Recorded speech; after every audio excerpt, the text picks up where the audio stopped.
Alright, welcome back viewers. This is the Hearthstone.fi Monday Night Community Tournament number 36 Grand Final with Nihilum's RDU versus Ersee from Finland, representing Team Paria. I'm not sure how I should announce that, but let's say it's Paria. We'll get the matches going.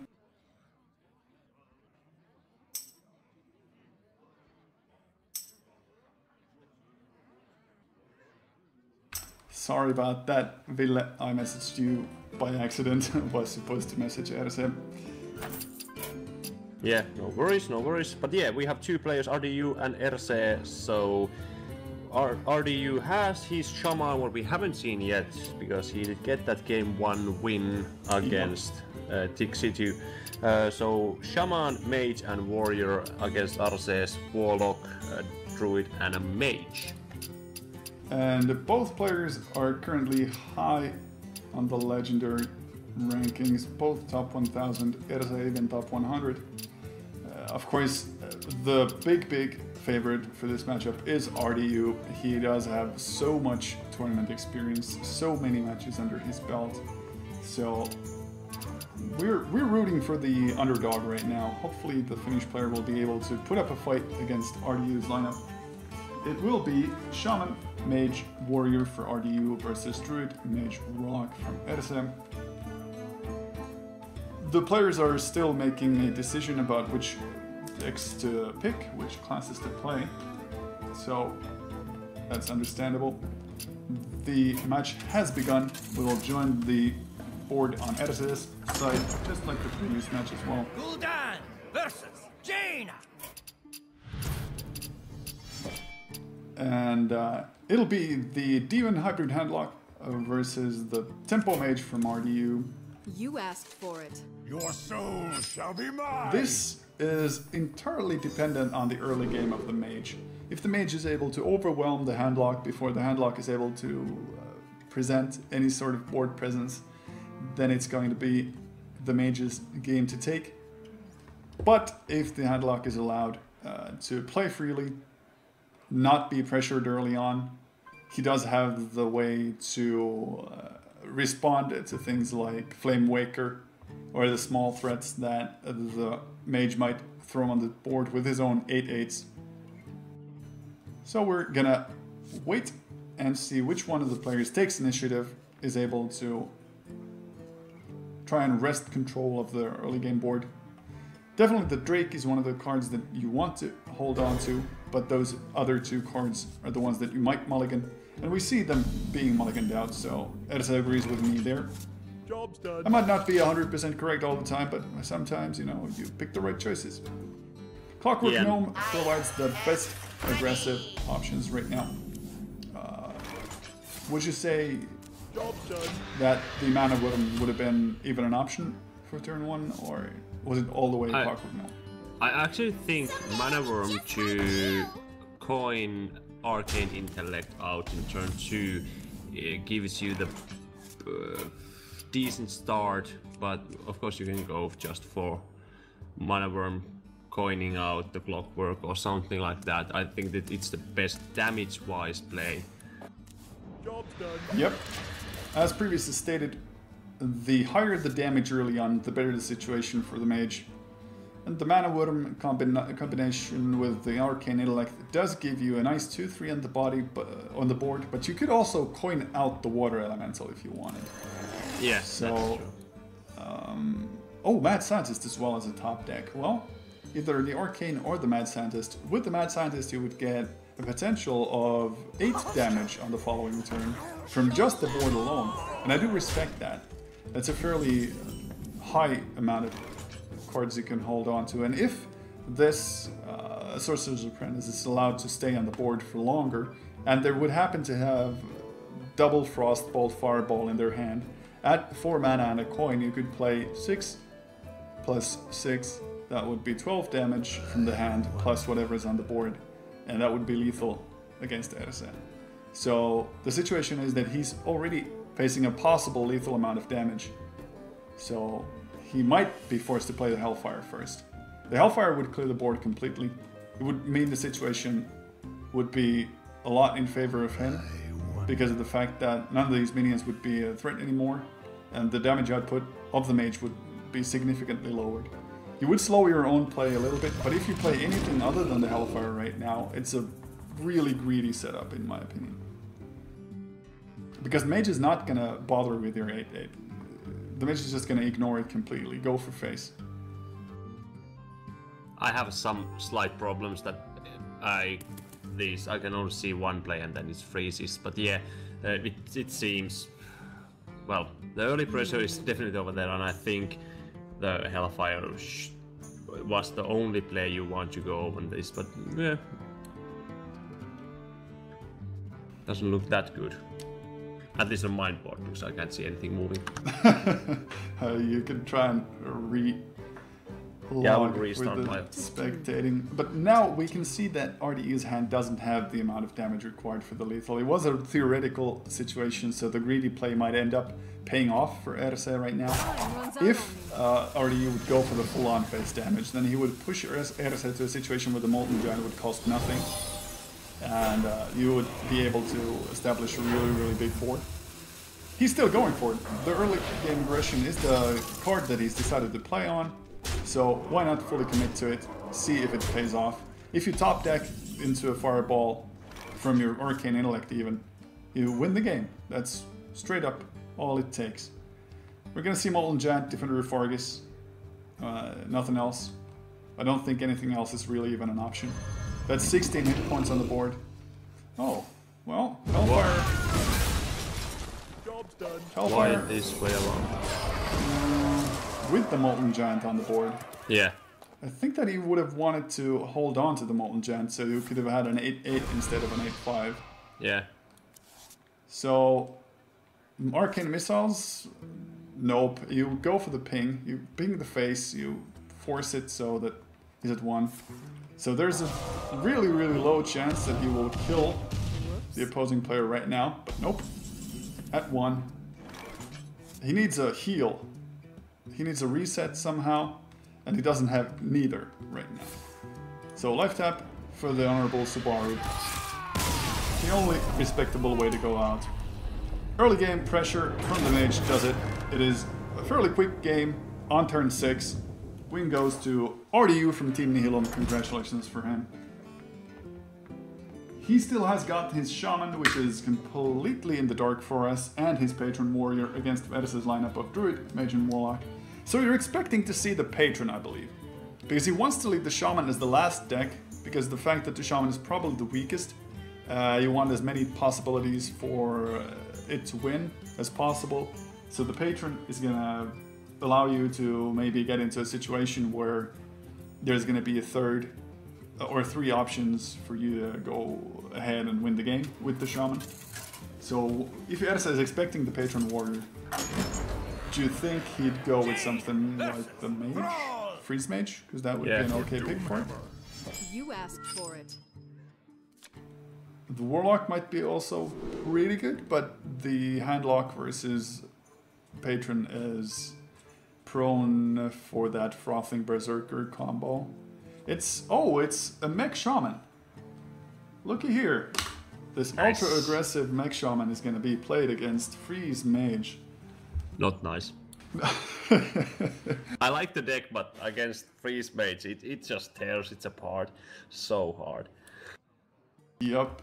Only the Annoyatron currently in the hand of RDU. He wants more early game cards. Definitely wants more early game cards.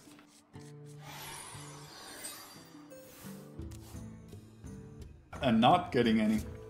2 4-drops and a 5-drop weapon. Those aren't going to do much against Mad Scientist Loot Hoarder from Ersee. He's actually going to go ahead and play the Loot Hoarder over the Mad Scientist because it is more expandable. It's a respectable choice. Actually, even playing Feral Spirits. That's one of those cards that's fallen out of favor mainly due to patrons currently. It used to be a huge swing in your favor, but nowadays it doesn't really do that much. Cycling out that Loot Hoarder and putting out the Mad Scientist to contest the existing 1/2 minion. Not a bad situation. Ice Barrier? Yeah, you can argue for Ice Barrier. Yeah, or a ping, just ping that 3, 4, and basically put yourself in range of either cone of coding anything what comes and then trading in, or just another ping, trade ping, depending what shaman plays. True, the trade ping would also be an option. Just playing the Doomsayer preemptively is not necessary, I don't think so. It would prevent a turn 4 play from the shaman player, but do you want to sacrifice your own minion for that? Nope, you don't. And the ice barrier is the option that he goes for. Yeah. I like it because of the fact that now, if the mad scientist dies, you're guaranteed to get an ice block, unless he pops the ice barrier first. There we go. Guaranteed ice block from your deck already. And a way to handle that, a Pilot Shredder as well. You can frostbolt it away, see what pops out, then ping whatever you like. You could even go for the Cone of Cold Freeze right now, but I guess you want 3 targets for the Cone of Cold, really. Yep. Yeah, you want to save them a little bit later, but not just hope that there's nothing too big, but that's not too big. Definitely, that's pretty much the perfect 1-1 to get from the Pilot Shredder, because the fact that there is no downside to killing off that engineer from your hero power. Wow, high roll on the Farguard destroyed. That's a 7/6 Farguard. Pretty great value for just 5 mana. And perfect Cone of Cold board. Or Doomsayer Frost Nova, both work. Doomsayer Frost Nova does take care of the 7/6. So if he's got a Hex or if he's got an Earth Shock, those both work for the Doomsayer. But nope, a Leroy Jenkins is 1 damage off. Crackle does 3 to 6. You can't combine it with anything right now. The Doomhammer deals 4, overloads for 2, which would mean that you could only play 5 mana next turn. So it's actually not that bad to play the Doomhammer and go for face. But that Doomsayer will get absolutely great value by killing off not only the mech on the board, but also the massive 7/6. Just in case his first block gets popped, well, there's a second one and an Alex in his hand as well, so. You could Frostbolt the face to stop the attacks from the Doomhammer, but I don't think that's such a big a threat, so. Oh, no, double Doomhammer Shaman, wow. That's an actually interesting to have 2 of them. I haven't seen that for ages. The last time I saw a double Doomhammer Shaman was by Savitz in Home Story Cup 2, I believe. That's, yeah. So that's been a while ago, almost a year, almost. Is it something like 9 months? Something like that, yeah. But it was working well, so. Definitely not a common pick. This means that he's really gone all out on the burst. Well, of course, the Leroy also gives it away. Yeah. Yeah, if you're gonna run Leroy, running a lot of burst. Double Crackle, more than likely as well. With the Pilot Shredder, you could combine it with the Feral Spirits. Try and build up a board of some sorts. Of course, the Cone of Cold does slow it down a significant amount. You could also Flame Strike, get the 2-drop out of the Pilot Shredder, but you want more value out of the Flame Strike. Slowing it down with the Cone of Cold plus Thalnos makes a lot of sense. Or just the Doomsayer Cone of Cold, that's also pretty good. I actually think just Cone of Cold everything and ping that Pilot Shredder. And then next turn you can ping it dead and then just use Flame Strike. Because now it's actually, there will be 1 guy left. The guy who pops from Pilot Shredder. Yeah, the other option would have been to go for the Thalnos and 2 damage, because that would have meant that you could have pinged away either one of the Wolves or the Shredder. Yeah. So let's see, it's not a spell power totem, so it won't kill it straight off, but with that hammer, you can make sure that the Doomsayer dies. I knew it, that happens. The end was indeed coming. Okay, Yeah. Hero Power ping the Anoyotron, drop the Flame Strike. Do you think that's the right call? Yeah, easily. This game is more likely going to mate side because he can now deal. If that Shredder doesn't drop something like Succubus or Millhouse Manastorm. Yeah, most likely it will drop something around 2, 2, 2, 3, 3, 2. Yeah, 2, 3 is usually what you see out of those.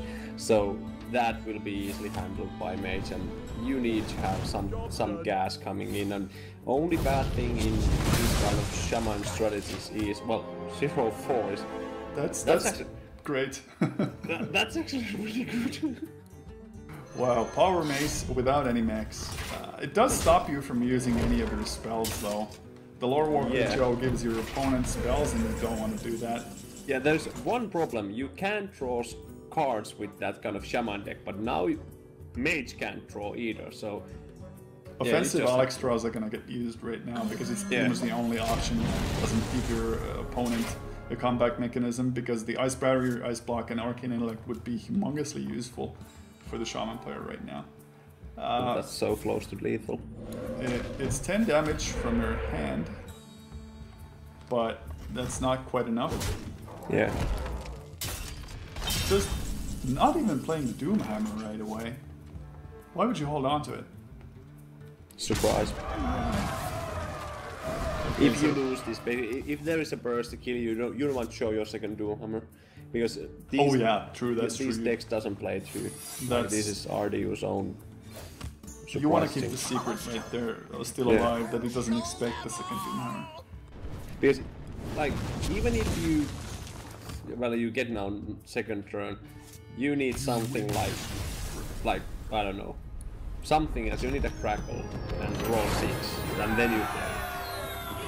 And still there is a ice block, so actually you can't win. Yeah, no, there was no way for RDU to win, even though he had 2 Rockbiter weapons and a Wind Fury. He could have been able to deal 16 damage, but the ice block stopped it. So it is now 1-1. The thrilling series, a grand final of our Hearthstone.fi Monday Night Community Tournament number 36. We will still join them in a tight situation. RDU decides to hold on to his Mech Shaman and throw it against Ersee's combo Hogger Druid. Hogger! And you know what? Hogger spawns small taunt guys, which are really annoying to go against if you're an aggro deck. Yeah. One of those small taunt guys would have been traded with a Leroy. So, I don't know. Could that be a factor?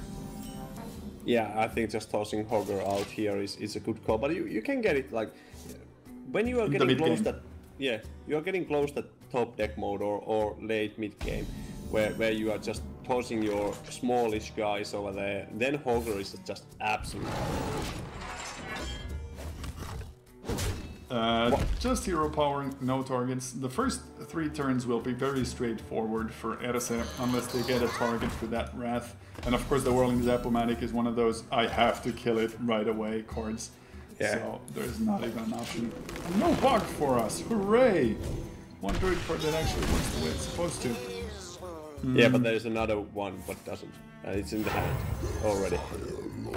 Playing the Fire God Destroyer right now means that he will play the mech for 3 mana on turn 4, and he just wants the bigger body to come out earlier to contest it. This Shredder is perfect against the 6/6 because of the average result of 2/2 or 3/2 attack. Should be able to trade with the Fire Guard Destroyer as well. So do go for the... I don't think you go for the Keeper under any circumstances. You might go for the Loatheb over the Shredder number 2. I think that Loatheb makes sense.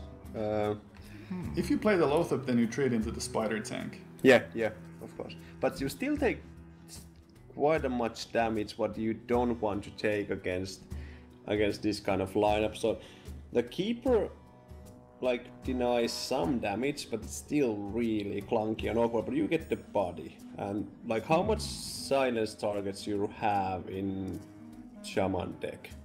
You don't have a lot of silence targets, maybe Annoyatron, but you do have a lot of targets that are killable with 2 damage. That is true. Oh wow, Healing Totem. That should suit him. Against an aggro deck, a Healing Totem is exactly what you want. Now already was just like, okay, do I really have to send this 6/6 over there to kill that Healing Totem?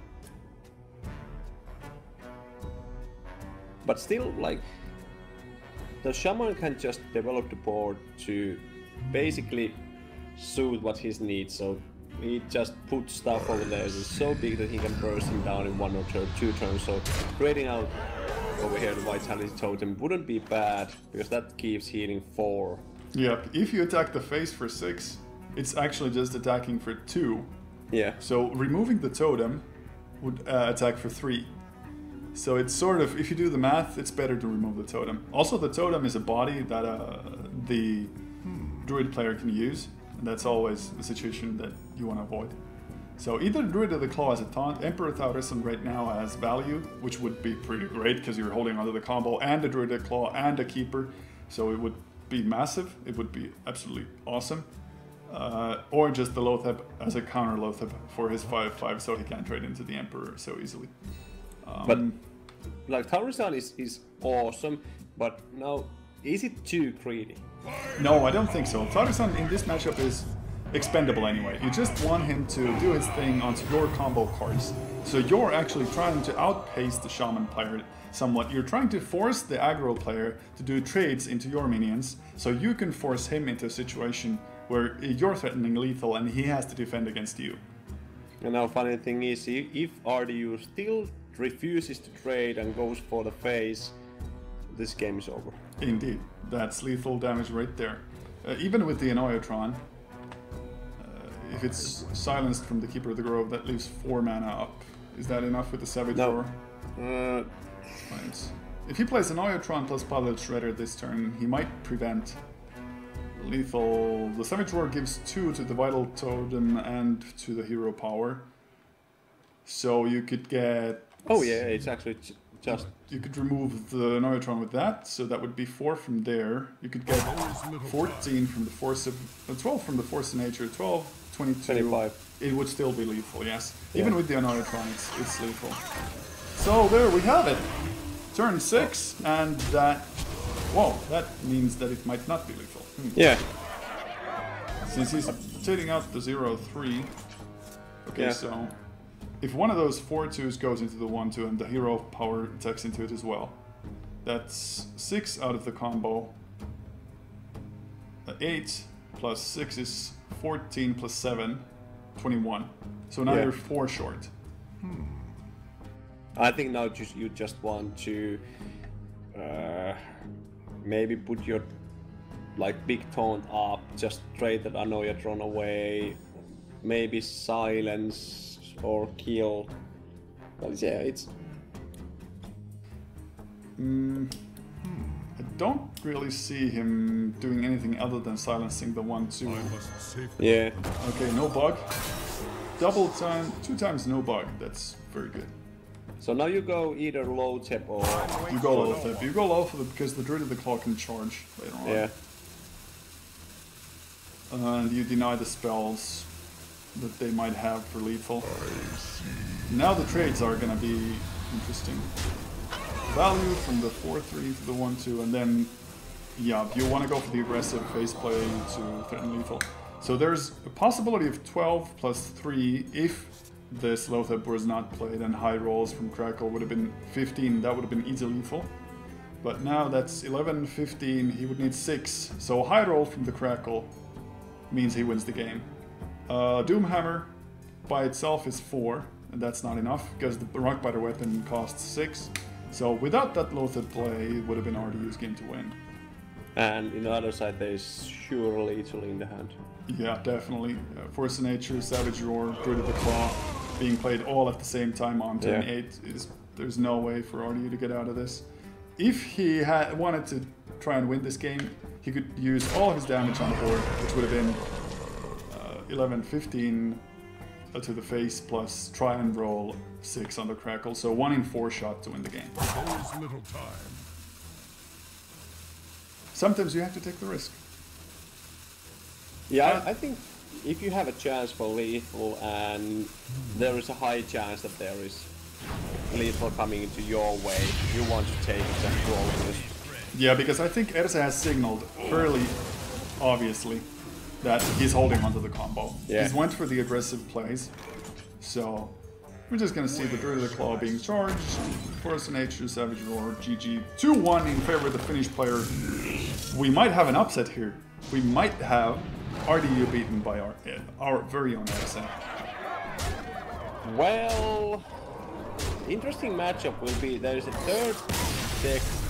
It's a Warlock, but it's not the normal Warlock. It is the Druid, kind of the Demon Handlock shenanigans, what proved to be really nice in the last round. But let's see how it, because the Shaman mech Shaman it has reach, a lot of reach, so if it gets the engine running, it can be really nice.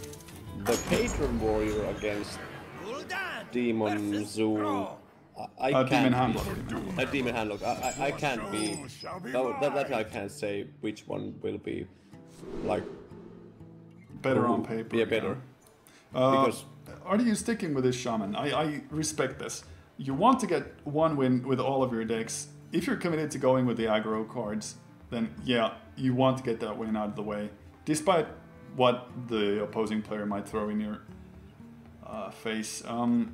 We do see the Ancient Watcher, Twilight Drake, Dark Bomb. Those are all pretty good cards against an aggressive lineup, especially if you get to either silence the Watcher or taunt the Watcher. And since there's a Defender of Argus, Ersee might not throw any of these away. He might go Ancient Watcher, Twilight Drake, Defender of Argus, or any variation with Dark Bomb to remove early game Whirling Zap-O-Matics or what have you. So I think it's a solid hand. Just it is solid, because you don't want to get things like Mountain Giant. Mountain Giant would be, yeah, it's a strong card, but it doesn't really provide any defense against aggressive lineups. okay, so tossing out the taunt, that's It's slow. It's a slower taunt. Maybe you're hoping for the 2-mana taunt, or you're hoping for Mortal Coil or whatever that's stronger against a deck like this. And of course we see the Mech Warper. It will get Dark Bombed away immediately. And one of those cards that you cannot let live. yeah.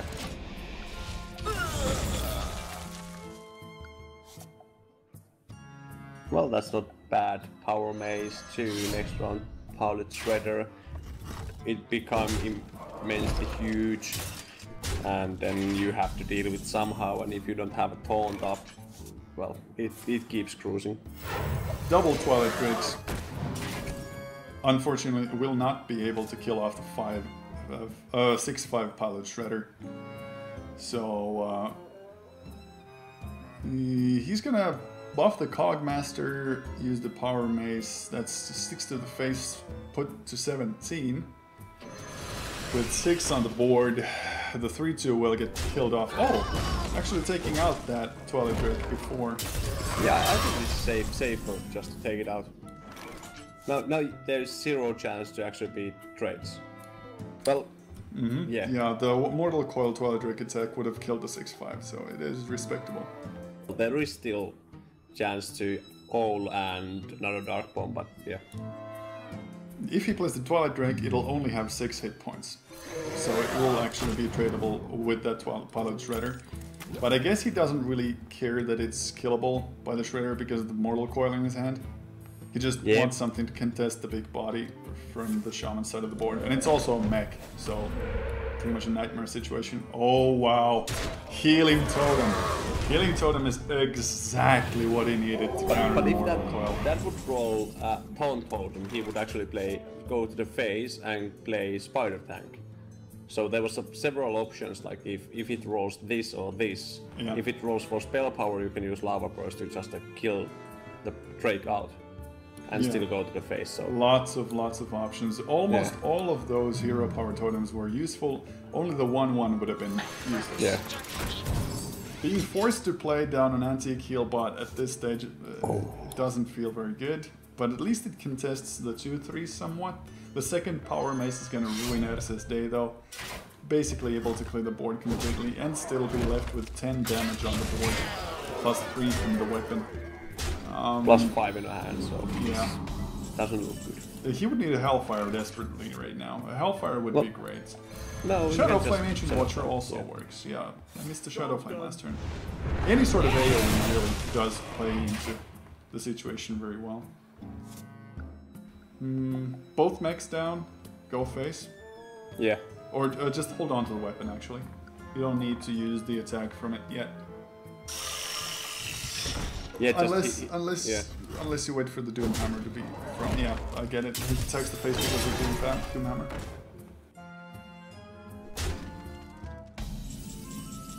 That works. Yeah, spreading up the buffs as well. So if there's a silence, it doesn't remove the spare parts. That was quite decent top deck because it contests this board decently and then gives at least some chance to actually go for. Is this lethal? Yes, with the hero actually, power. yeah, it is. I was just counting the same, like crackle. It would have been double. It would have been lethal anyway because the fact that there was a crackle plus lava burst. So. And yeah.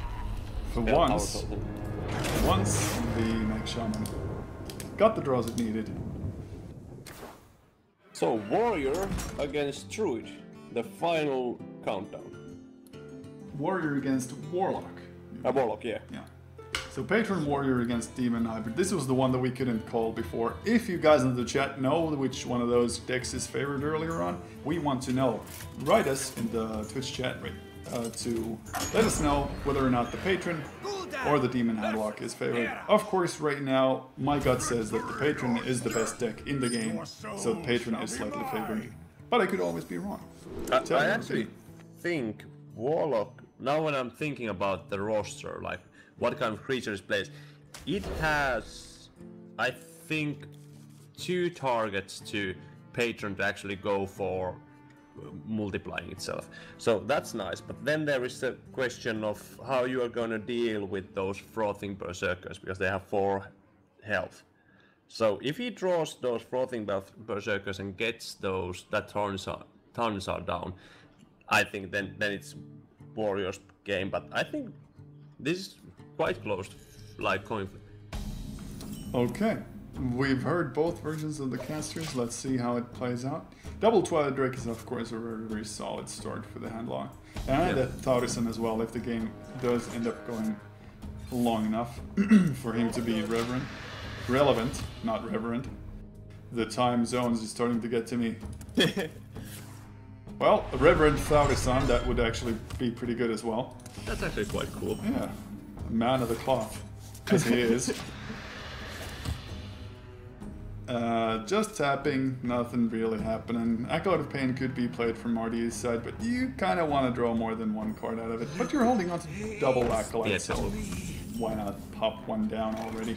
Oh, wow, top deck Mountain Gen. Do you think that he's afraid of a possible contest, so he's going to go for the Twilight Drake first? Execute protection.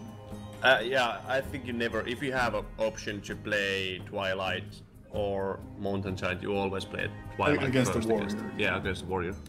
Yeah, I agree with you there. Makes a lot more sense, is more safe. And you can still play the Mountain Jet later on. Yeah, and Twilight Drake trades everything what he can drop basically in this pace. In turn 4, he doesn't have anything what has toughness of 5. And we're going to see the Execute used. Yeah. This is exactly what Ersee wanted to see. There is no more Execute left in RD's hand. He can safely drop the 8/8 as a 3 mana drop as well. So, unless he draws into, let's say, well, Shield Block, Hero Power, Coin Shield Slam, that's gonna kill it. Yep, but I think I have seen Shield Blocks, but I haven't actually seen Shield Slams. It's in there. It's in the hand. It's in the hand. Oh, is it? Oh yeah, it's in second. Yeah, that's wow. True. Without that Shield Block, there would have been only the Execute number 2 left to handle the 8/8. So that's pretty nice top deck for RDU right now. Decent. Yeah, that works. Yeah, you could even go Inner Rage, but you want to hold on to the Inner Rage for the combo. Coin and Shield Slam. No more 8/8. Goodbye, Mr. Mountain Giant. Funny thing is, Taurison next turn, it actually needs to also be somewhat handled or... Definitely. One of those cards that you never want to see on the board for more longer than 1 turn. And RDU's hand currently is pretty much unable to do that unless he drops a Taurison of his own. No, he can just take Dead Spite, hit it in the face and just kill it with Inner Rage. Or Oh, Slam. true. Or Slam, use Fiery War Axe. You can go for it, because the Fiery War Axe is more expendable. And you've got the armor to handle it already. So basically, Ersee is having every turn something really awesome to drop, and RDU has always an answer for it. Let's see who can go longer. Thus far, that has been the case. Of course, Dr. Boom. Dr. Boom is always there. Would be another big drop. Yeah, Dr. Boom, and then if something survives the Mulliganis and then go... Like, if the bomb somehow magically survives, then you can just go really stupid. Like not the Mulliganis, sorry, the Drake, and then just dropping from there. Yeah. Makes more. That statement makes more sense. Yeah. And if you play the Boom now, then those 1/1s are not a liability against the possible patrons as well. Yeah. Almost out of time. Playing the Dark Bomb Mortal Coil on the Armor Smith actually makes sense as well. Because you still got the mana for the Dr. Boom and you want to see the draw. So, anti-killbot, nope, it's gonna be Boom time. There's the combo, not quite enough mana for the patrons to be out yet, so the 1/1s are still safe. You can always hope for them to juggle into the newly spawned patron and deal 3 or more damage, but that's a big if. You pretty much want to be in a situation where those 1/1s cannot be used to spawn more patrons. Well, he's missing 1 mana, so yeah. Well, the next turn, it's. I don't know. This is the moment, like when you have only one more execute, and then you have your whirlwinds and all the other basic enablers for your combo. It's really hard to get back. The only the warrior can get back against most decks, but over here you can just take care of these 1/1s, so there is nothing to multiply stuff. So now you have to just fear about those huge birthing berserkers. So just getting taunts up, maybe get Ancient Watcher over there and just taunting it up. Yeah, I agree with the taunt play. Iron Beak means that he's gonna silence the Emperor and leave it be if he goes for it. But I would like to see the Defender of Fargus on your big minions. Maybe even drop the Ancient Watcher first. Ancient Watcher to 4 mana Defender of Argus would be actually well spent mana. You can leave that 3 mana guy over there. And use your 7/7 to clear out the Emperor Thought or Sun first. Yeah. There we go. He agrees with us. Ah! Why would you use the Defender of Fargus for 3 when you can use the one for 4? Oh! Oh wow. Double combo. Double combo. So actually, the 2/2 does spawn a patron. Might even spawn 2 patrons. Yeah. So that's a bit risky. Brawl. Does he run Brawl in Patron? I don't think so. I have seen few decks run 1, but it's always that clunky card in your hand what you either you really want it and never get it, or you have it in your starting hand and you never use it. Yep. And we're gonna see the patrons get in here. It makes a lot of sense. Yeah. So where does this Boombot land? Either 3 damage to the Warsong Commander or the Grim Patron that was spawned would make a big difference, but nope. And now it's more like, let's clear out the board and just draw a few cards. Yep. Only 2 cards though. If he had attacked with the weapon first, he could have drawn 3. Yeah. So once again, only 2 cards. That is quite interesting. And he's still gonna face tank it, so he should have... Yeah, he wouldn't overdraw in any case. Nope, he wouldn't overdraw. So that was maybe a small misplay, but that happens. 1 more card possible for RDU. Getting rid of those big taunters as well. Of course, the handlock can do favorable... Or can he? Yeah, with the Defender of Fargus, he can do favorable trades. Yeah. Taunt up the 2/3, go into the 3/3. use your 1/1 to kill off the 3/1. There is a second patron there already waiting, so the Warsong Commander has to be handled. You've got 5 damage on the board waiting. If you play the Mountain Gent, then you can't play the Defender. There's no way for you to deal with the patrons if you don't play the Defender. So Defender Antique Heal Bot or Defender Arubical tap into something. Yeah, I think tap and hope you get a Dark Bomb. Oh, not going for it. Wow. He's silencing the... Oh, yeah. he silenced the 5/6, so it's Yeah. a 4/5, alright. But this is really risky because if there is another set of Charge Giver and just another, like if there was a hand like 2 set of combos, this would be really, really bad. Definitely. He's missing the second Warsong Commander though, right now. You can try and fish for it with the No Machine Inventor, but all the other parts are there. Just So you have to use quite. your Whirlwind.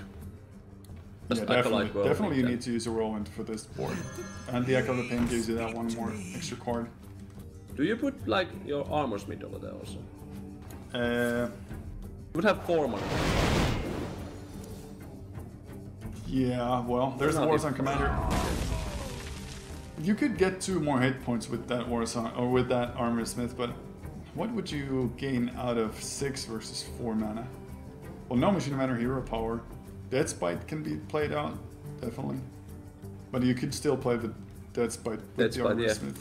Yeah. But now you can use your...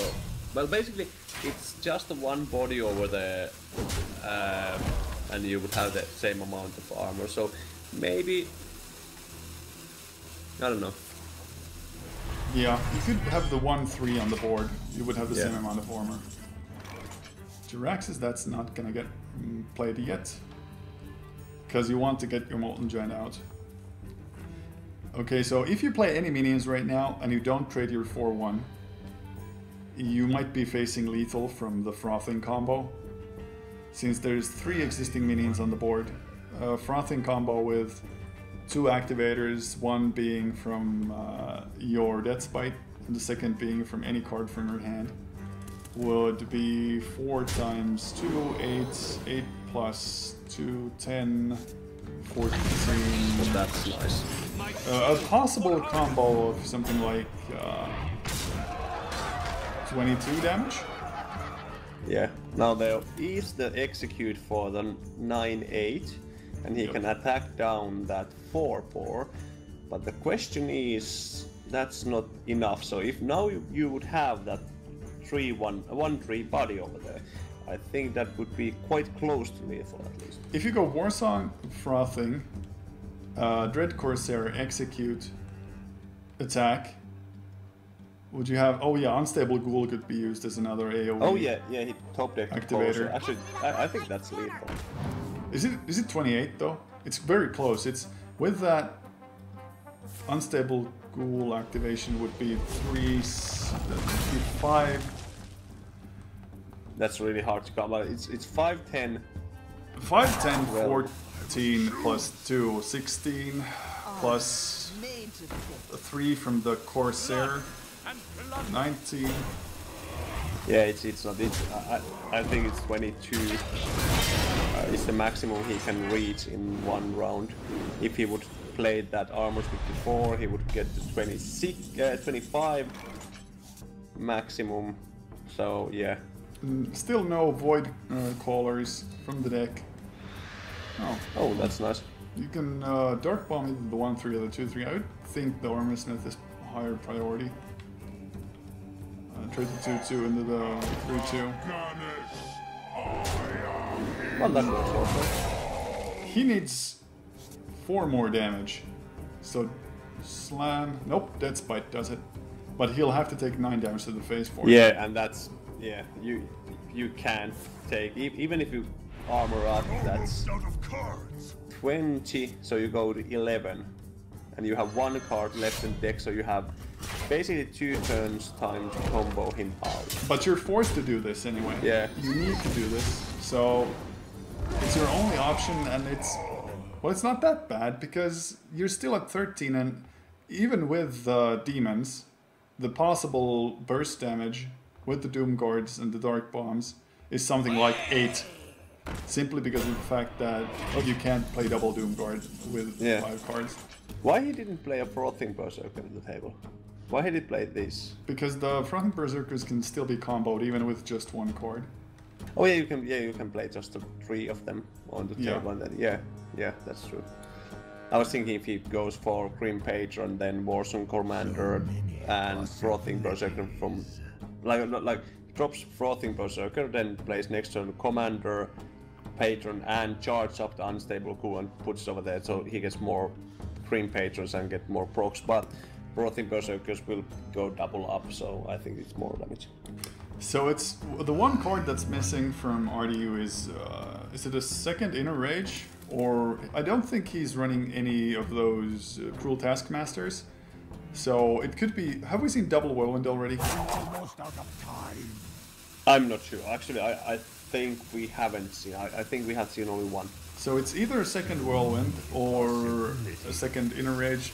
Have we seen 1 or 2 of those? Or more than likely, it's still going to be an activator, not a minion. So, yeah, first to use the Dark Bomb here, because he doesn't want that AoE effect to be... There we go, second Whirlwind. Okay, so 9 mana plus Whirlwind plus Whirlwind. 2, 3 minions times 2, 6 plus 4, 8, 10, 14 damage right now. So he's only putting down the Green Patron to oh, this is scary, because basically if you can just 1-0, like put one guy over there and deal with one guy, Warrior can't win. He needs a demon to, like Warlock to put something on the table. He might be forced to play Doomguard right now. If he plays Doomguard, he takes a risk in discarding whatever it is. If he goes Void Caller Shadow Flame, he gets 50% Jiraxxus, 50% Doomguard. But he's throwing out his AoE, so if there is a bunch of Frothing Berserkers out, that Shadow Flame is going to be really, really, really crucial. Yeah, he knows what's in the hand, because you have played this matchup so many times. You haven't seen any draw things, you haven't seen one charge given, so you have quite good understanding what is in the hand. The last card might be like, is it what kind of spell it is, but... And if you Jiraxxus and attack the 3/3, then you die. Yeah. So, okay, Shadow Flame, Void Caller, and 50% chance, what do you get? Jiraxxus! Alright, well... That's one of your resets gone. So, not the best possible option. And now there's 4. You know, do you unleash the combo already? I don't think there's any reason not to unleash. Yeah, no, just put everything over there, and yeah, I think it's lethal. Or at least quite well. 4, 8. Let's see. 8 times 2, 16. It is. It should be. Yeah, it is. Wow, yeah, that math, man. Difficult. Yeah. But the Patron Warrior, exact lethal. There you have it. Congratulations to Mr. RDU from Team Nihilum. This has been the Hearthstone.fi Monday Night Community Tournament number 36, and what a final. All those crucial last turns were definitely something to ponder on. Maybe watch if you would have played something differently. These videos will be up on YouTube as VODs. The playlist links are in the tournament description. I would like to thank Ville, One Must Fall Tuomisto, for casting with me. I would like to thank the players. And of course, I would like to thank our enabler, Thractia, who make it possible for us to keep running these tournaments. Thanks for watching, everybody. See you next week.